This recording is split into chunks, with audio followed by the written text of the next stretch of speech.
पश्चिम बंगाल के प्रभारी श्री कैलाश विजयवर्गीय जी, हमारे सह प्रभारी चुनाव के और आईटी सेल के इंचार्ज श्री अमित मालवीय जी, हमारे सह प्रभारी और वरिष्ठ सहयोगी और राष्ट्रीय मंत्री सम्माननीय अरविंद मेनन जी, हमारे युवा मोर्चा काल के हमारे बहुत ही प्रिय साथी और जो प्रेस के साथ बहुत जुड़े रहते हैं ऐसे हमारे शौमिक भट्टाचार्य जी, हमारे वरिष्ठ सहयोगीगण, सम्मानित मंच और यहाँ उपस्थित हमारे सभी साथीगण और मीडिया के, प्रिंट मीडिया और इलेक्ट्रॉनिक मीडिया के मेरे साथी, आज मुझे बहुत ही खुशी भी हो रही है और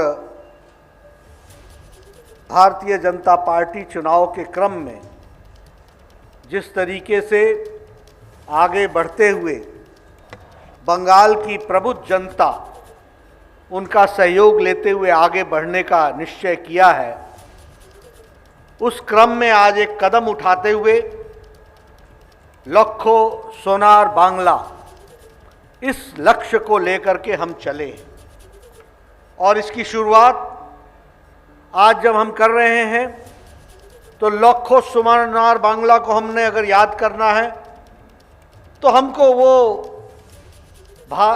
बंगाल की संस्कृति जो हम सुनते रहे कि what Bengal thinks today India thinks tomorrow, ये जो इसका गौरवमय इतिहास रहा है जिसमें स्वामी विवेकानंद जी, रविंद्रनाथ ठाकुर जी, बंकिमचंद्र चटर्जी जी, नेताजी सुभाष चंद्र बोस, श्यामा प्रसाद मुखर्जी, ईश्वर चंद्र विद्यासागर, इन सब लोगों का जो कंट्रीब्यूशन रहा है, उस कंट्रीब्यूशन को समावेश करते हुए सोनार बांग्ला कैसे बनाया जा सकता है, इस बात का प्रयास हम करने का काम कर रहे हैं। और इसीलिए अगर हम महिला शक्ति की बात भी करें तो हमारे स्वतंत्रता सेनानी कल्पना दत्ता, कल्याणी दास जी, इनको भी याद करना हमारी जिम्मेवारी बन जाती है। अगर हम सोनार बांग्ला की बात करें और इस कैंपेन की बात करें तो हमारी कोशिश है कि बंगाल की जनता ये सोनार बांग्ला बनाने में किस तरीके से योगदान कर सकती है, क्या उसकी आशाएं हैं, क्या उसकी आकांक्षाएं, उसको हम समावेश करना चाहेंगे। और हम हमेशा ये मानते हैं कि सारी बुद्धि सिर्फ हमारे पास है, ऐसा नहीं है। बंगाल की प्रबुद्ध जनता जानती है कि किस तरीके से सोनार बांग्ला बन सकता है, इसलिए उनको समावेश करना, उनको साथ में जोड़ना और उनके विचारों को, उनके सुझावों को साथ लेके चलना, ये हम लोगों ने तय किया है। इसी कार्य को लेते हुए लगभग 2 करोड़ से ज़्यादा हम सुझाव लेने वाले हैं, एक व्यापक सुझाव लेने वाले हैं, 2 करोड़ से ज़्यादा। और उसी तरीके से विभिन्न स्तरों पर लोगों का सहयोग मिले, सुझाव मिले, इसको हम करने वाले हैं। और इसके लिए ये जो आप सुझाव की पेटी देख रहे हैं, this suggestion box, approximately 30,000 suggestion box सारे बंगाल में ये हम उपलब्ध करवाएंगे। हमारे जो 294 विधानसभाएं हैं, सभी विधानसभाओं में लगभग 100 पेटियां, सुझाव की पेटियां रखी जाएंगी।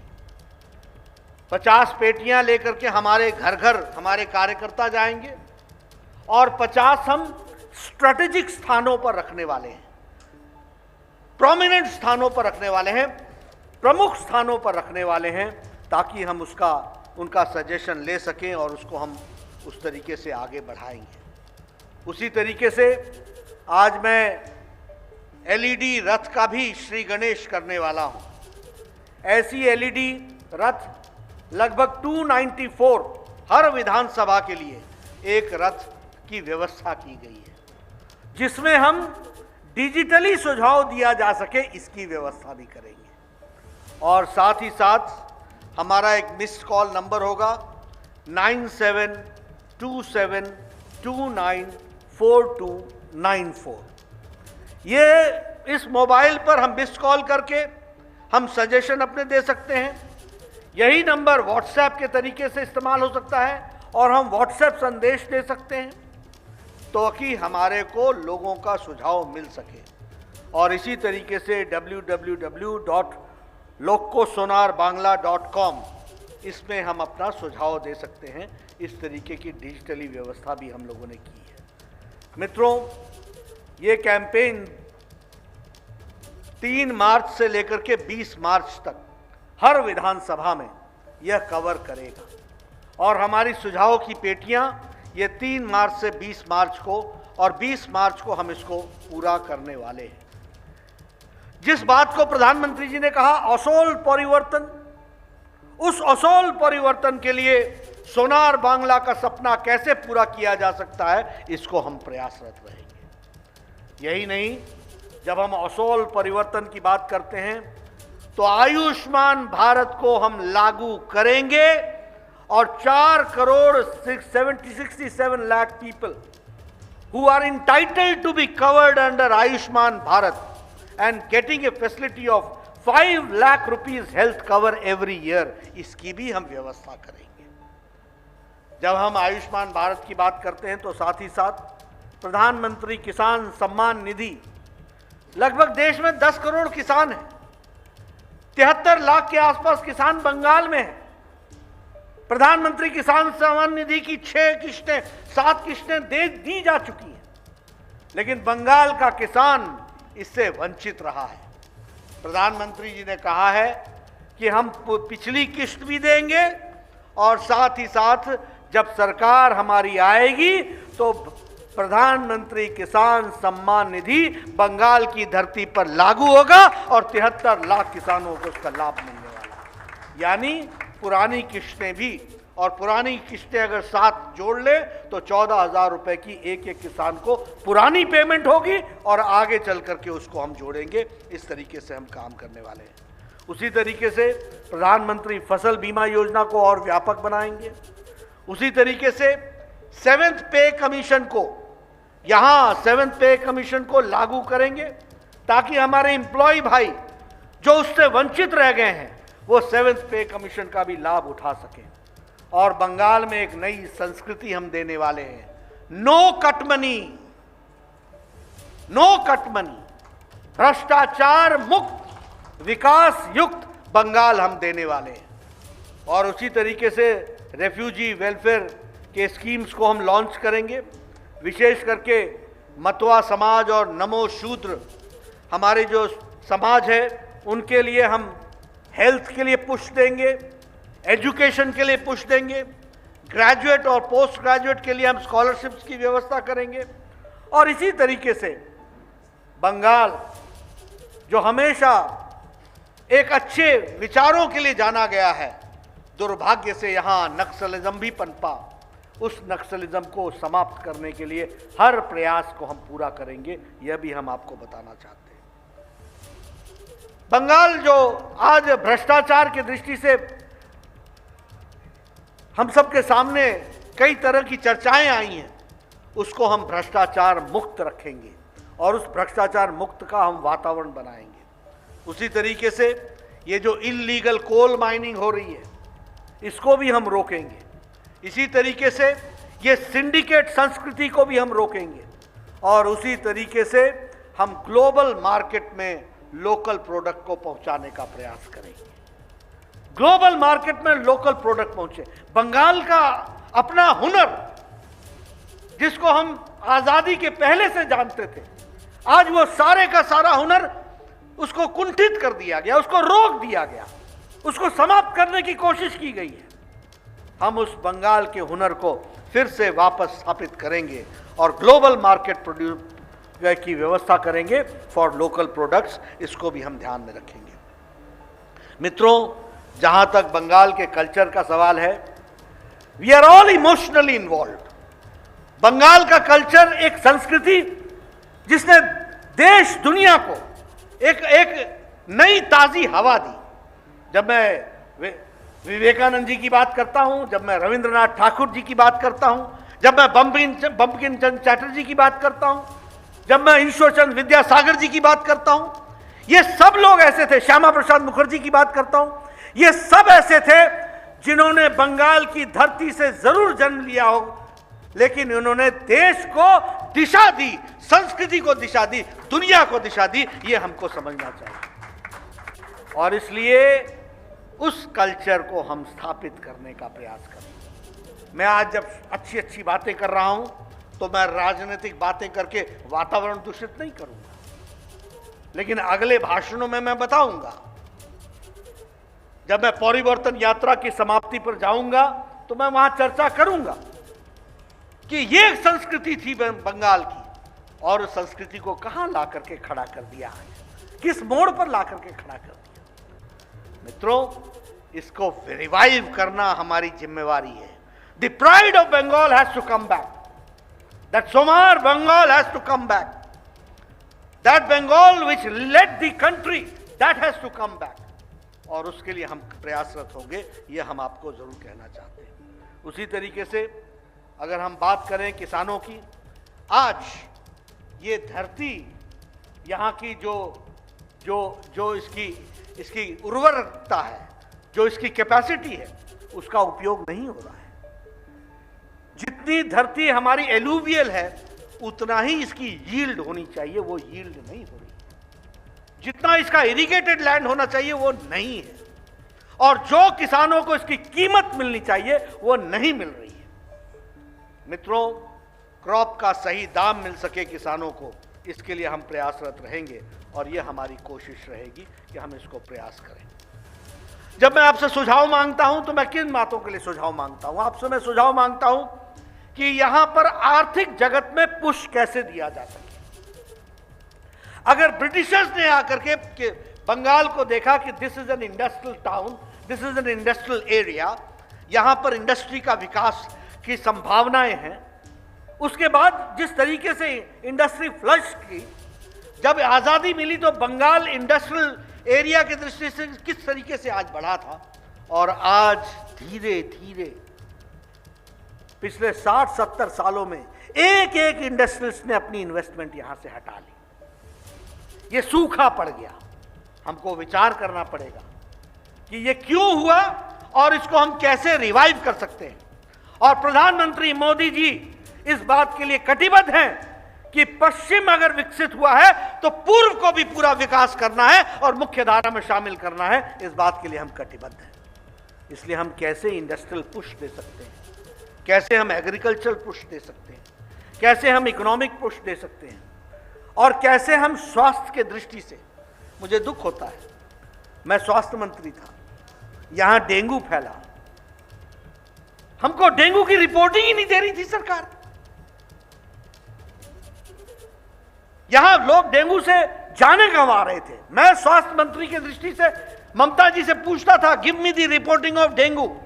वो डॉक्टरों को धमकी देती थी कि यहां से कोई रिपोर्टिंग नहीं होनी, और हमारे को रिपोर्टिंग नहीं हो रही। आप बताओ, national centre for disease control हमारे पास, आप बताओ कि हर तरीके से डिजीज को कंट्रोल करने की व्यवस्था हमारे पास।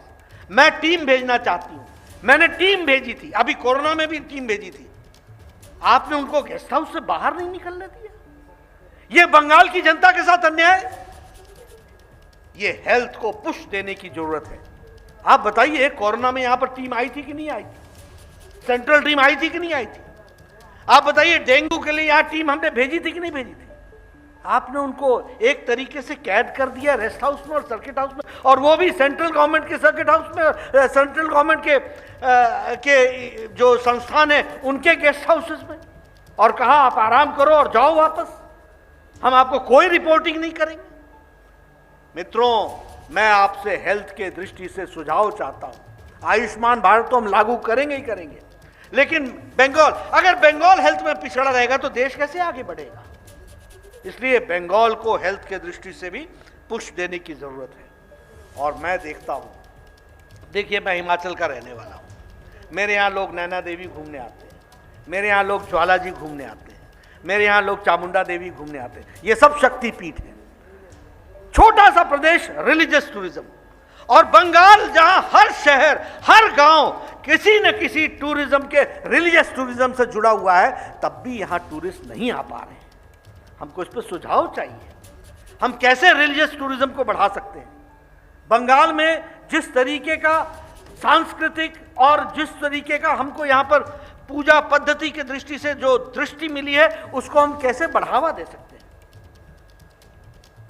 काली पूजा, दुर्गा पूजा देश भर में जानी जाती है, वो बंगाल के नाम से जानी जाती है, उसकी आइडेंटिफिकेशन बंगाल के साथ होती है, और बंगाल उससे वंचित रह जाए, ये हम कभी बर्दाश्त नहीं करेंगे। इसलिए मैं चाहूंगा कि ये सुझाव भी आए और बंगाल रिलीजियस टूरिज्म में भी आगे बढ़े। इसी तरीके से हम उसको बढ़ाने का प्रयास करेंगे। अब देखिए चाय के बागान, आप बताइए दुनिया में चाय के बागानों की दृष्टि से हम लोगों ने सारी चीजों को देखा है कि नहीं देखा है, और हमारा नाम है कि नहीं है। प्रधानमंत्री मोदी जी ने 1000 crore rupees for the people of the tea gardens के लिए दिया है। हमको सुझाव चाहिए, चाय बागानों में काम करने वाले लोगों के बच्चों की शिक्षा कैसे उत्तम हो सकती है, उनका स्वास्थ्य उत्तम कैसे हो सकता है, उनको नौकरियों में समावेश कैसे किया जा सकता है, उनको चाय के बागानों में काम करते हुए अच्छी सुविधाएं कैसे दी जा सकती हैं। 1000 करोड़ हैव बीन गिवन इस बजट में, 1000 करोड़ रुपए। सुझाव चाहिए कि वो धरती पर कैसे लगे और कैसे वो कट मनी से बचे, इसकी भी हमको सुझाव चाहिए। ये भी हमको चिंता करने की जरूरत है। कैसे टोलाबाजी से बचे, इसकी भी हमको चिंता करनी चाहिए। इसके बारे में भी हमको बचाव करना चाहिए, और रास्ता आप ही बताएंगे, क्योंकि कट मनी आपको ही देना पड़ता है, उसको कट आप ही करेंगे। इस बात का भी हमको सुझाव चाहिए होगा। ये मैं आपसे जरूर शेयर करना चाहता हूं। मित्रों, अगर मैं बात करूं केंद्र सरकार की योजनाओं की, आप देखिए अगर स्वच्छ भारत अभियान हमने लागू किया तो लोग हंसे, क्या प्रधानमंत्री मोदी जी लाल किले के प्राचीर से स्वच्छता की बात कर रहे हैं। मित्रों, 11 crore toilets have been constructed in last 6 years। 11 crore, 11 crore toilets बने हैं, और वेस्ट बंगाल में 1.4 करोड़ बने हैं। Do you know what is the meaning of these toilets? Number one, it is the empowerment of women. आप सोचिए, हमारी बहनों को गांव में अपने दैनिक नित्य क्रम के लिए सूर्योदय और सूर्यास्त का इंतजार करना पड़ता था। Am I right? क्या मैं सही बोल रहा हूं? क्यों? क्योंकि वो बाहर जा नहीं सकती थी। आप बताइए, 1 करोड़ 40 लाख टॉयलेट्स वेस्ट बंगाल में बने, 11 करोड़ देश में बने, और 11 करोड़ में अगर 1 करोड़ 40 लाख बंगाल का हिस्सा है, तो आप समझ सकते हैं कि महिलाओं के साथ कितना अन्याय हो रहा था। 1 करोड़ 40 लाख घरों में टॉयलेट बना है, तो 1 करोड़ 40 लाख घरों की महिलाओं का एम्पावरमेंट हुआ है। इस बात को हमको समझना चाहिए, सशक्तिकरण, ये सशक्तिकरण हुआ है। दूसरी बात, बीमारी, डायरिया कम हो रहा है, हैजा कम हो रहा है, क्योंकि खुले में शौच जाने के कारण वही पानी हमको मिलता था और वही पानी पीते थे, और हैजा और डायरिया होता था। आज हम हेल्थ इश्यूज को भी हम एड्रेस कर पाए। उसी तरीके से जनधन योजना, एक समय में भारत का प्रधानमंत्री स्वर्गीय राजीव गांधी कहते थे कि हम 1 रुपए भेजते हैं, 85 पैसा बीच में खर्च हो जाता था। प्रधानमंत्री जी ने कहा कि अकाउंट खोलो, जनधन खाता खोलो, तो क्या कहा? जनधन खाता खुलवा रहे हैं। आज 40 करोड़ लोगों ने जनधन खाता खोला है, और बंगाल में 1 करोड़ 92 लाख लोगों ने जनधन खाता खोला है। और कोरोना के दौरान महिलाओं को 500 रुपए 3 महीने के लिए लॉकडाउन में प्रधानमंत्री जी ने डायरेक्ट डिस्बर्समेंट करके डायरेक्ट उनके खाते में पहुंचाया। 20 crore women have been empowered. इस बात को हमको समझना चाहिए, ये छोटी घटना नहीं है। और बंगाल में 1 करोड़ 52 लाख, यानी रीचिंग 2 करोड़, 40 करोड़ में 2 करोड़ बंगाल के लोग हैं। उसी तरीके से हमारे लगभग 68 लाख लोगों को गैस का चूल्हा मिला। अब ये गैस का चूल्हा कुल मिलाकर के 8 करोड़ बांटा गया, और 8 करोड़ में 78 लाख बंगाल के लोग हैं। आप देखिए कितना बड़ा बंगाल का हिस्सा है। और ये चूल्हा जलाना, मैं इसको सिर्फ चूल्हा जलाना नहीं मानता, मैं महिलाओं का सशक्तिकरण मानता हूं, क्योंकि जब वो लकड़ी जला करके चूल्हा जलाती थी तो 200 सिगरेट का धुआं वो डायरेक्ट और इनडायरेक्ट अपने फेफड़ों में लेती थी, पल्मोनरी डिजीज होती थी। आज वो गैस का चूल्हा उनको मिला है, 78 लाख परिवारों को मिला है। 5 मिनट में वो हर एक तरीके का भोजन प्रिपेयर कर सकती हैं और वो धुआं से मुक्त हो गई हैं। Health issue has been addressed and it is an women empowerment which we have to understand. आप बताइए, यहां लगभग 2 करोड़ 60 लाख ऐसे परिवार थे जिनको बिजली नहीं थी, और बंगाल के अंदर लगभग 7 लाख 32 हजार ऐसे परिवार थे जिनको बिजली नहीं थी। सौभाग्य योजना में मुफ्त बिजली पहुंचाने का काम प्रधानमंत्री मोदी जी ने किया है। मैं आपसे सुझाव चाहूंगा कैसे इसको और आगे बढ़ाया जा सकता है। Electricity is not only in electricity, it is N empowerment of the family. वो टेलीविजन देख सकता है, वो अच्छी पढ़ाई कर सकता है, वो मुख्य धारा में अपने आप को शामिल कर सकता है। इस तरीके की योजनाओं को हम लोगों ने, प्रधानमंत्री जी ने एक रास्ता दिया है। ईस्ट वेस्ट कॉरिडोर 8,575 करोड़ रुपए खर्च हो रहा है। इसमें हम सबको मालूम है कि यह ईस्ट वेस्ट कॉरिडोर से कितना बड़ा विकास का योजना बनने वाली है। उसी तरीके से नेपाल और इंडिया और बांग्लादेश के सड़कों को जोड़ने के लिए 721 करोड़ रुपए देने की व्यवस्था की गई है। अम्फान में 2,708 करोड़ रुपए दिए गए। दुर्भाग्य से मुझे कहना पड़ता है कि हाई कोर्ट कहती है ऑडिट करा के दो, और हमारी ममता जी सुप्रीम कोर्ट में जाती हैं और कहती हैं ऑडिट होबे ना, होबे ना, होबे ना। ममता जी एत डर केन, एत भय केन? किस बात का भय है, किस बात का डर है? ये सब पर मुझे सुझाव चाहिए। ये अम्फान का पैसा, मोदी जी पैसा नहीं देते, मोदी जी पैसा दे दिया, हमेशा देते हैं। ममता जी वो जमीन पर लगता नहीं है, खर्च होता नहीं है। क्यों नहीं होता है खर्च? कहां जाता है? राशन दिया 80 करोड़ की जनता को, पूरे मार्च महीने से लेकर के दीपावली तक 5 किलो गेहूं, 5 किलो चावल और 1 किलो दाल दी। कहां मिला ये अनाज? टीएमसी के कार्यकर्ताओं के घर में। हम सत्ती बोलचे कि नहीं?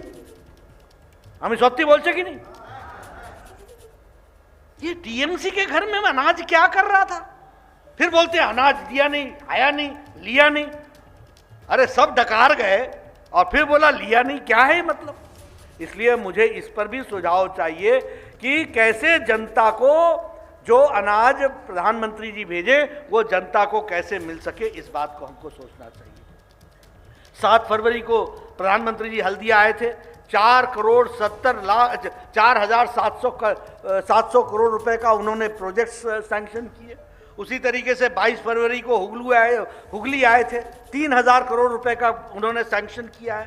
ये सारी चीजें धरती पर लगने वाली हैं।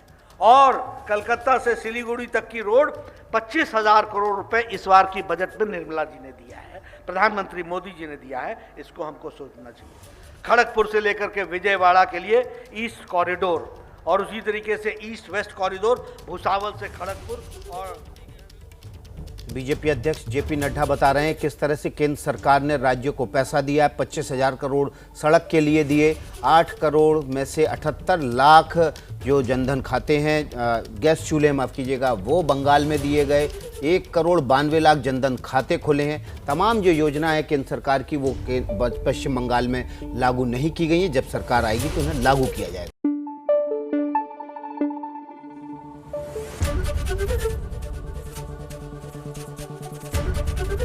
एबीपी न्यूज आपको रखे आगे।